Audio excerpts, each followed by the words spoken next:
Pemirsa, pemerintah Kota Banjarmasin bersama Badan Amil Zakat Nasional Banjarmasin melaksanakan layanan berzakat di Aula Kayu Baimbai Balai Kota Banjarmasin, Jalan R.E. Marta Dinata, Banjarmasin Tegah, besukan Senin 10 April 2023. Sehingga seberatan ASN di lingkungan pemerintah Kota Banjarmasin diimbau agar menyalurkan zakat infaknya melalui Basnas Banjarmasin, yaitu mengeluarkan zakat profesi sebesar 2,5% dari penghasilan. Pemerintah Kota Banjarmasin bersama Badan Amil Zakat Nasional Banjarmasin melaksanakan layanan berzakat untuk Wali Kota Banjarmasin, Wakil Wali Kota Banjarmasin, pimpinan SKPD, pimpinan Direktur BUMD, pimpinan perusahaan swasta beserta ASN dan pegawai BUMD di Aula Kayu Baimbai Balai Kota Banjarmasin, Jalan R.E. Marta Dinata, Banjarmasin Tengah, besukan Senin 10 April 2023.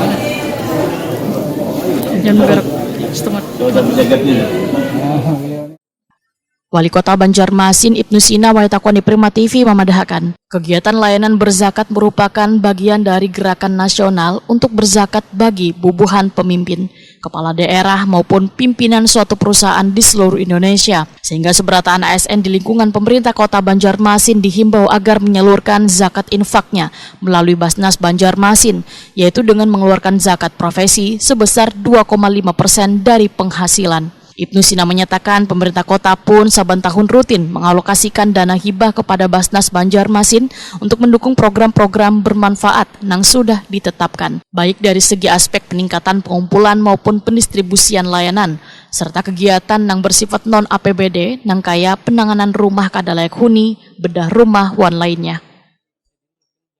Ya, memang ini kan gerakan nasional untuk berzakat dan teladan dari para pemimpin itu secara nasional juga Pak Presiden mencontohkan, kemudian Pak Gubernur, ya, Bupati, Wali Kota seluruh Indonesia, termasuk di Kota Banjarmasin juga melaksanakan penyerahan secara simbolis lah zakat mal masing-masing.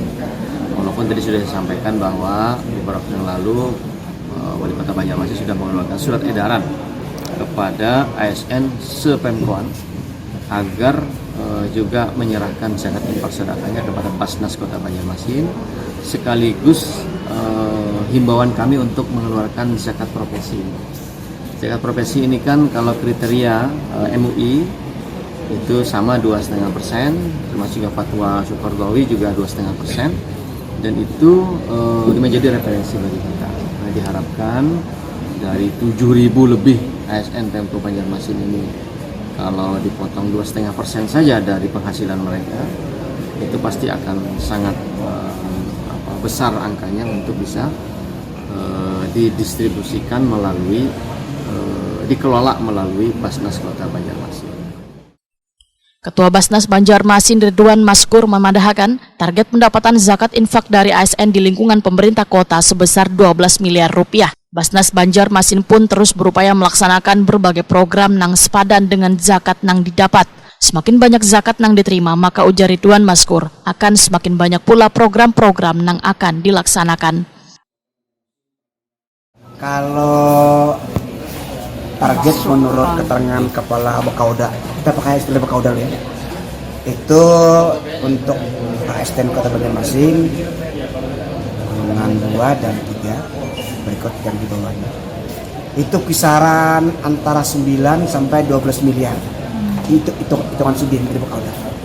Oleh karena itu, sampai hari ini kita tetap berupaya seoptimal mungkin agar program yang kita rilis akan kita laksanakan itu berimbang dengan pendapatan yang dikumpul oleh pelaku bisnis.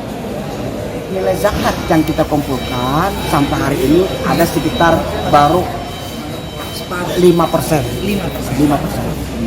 Tapi potensinya besar kan Pak? Besar. Jadi ya secara administrasi mereka akan meminta diperbaharui.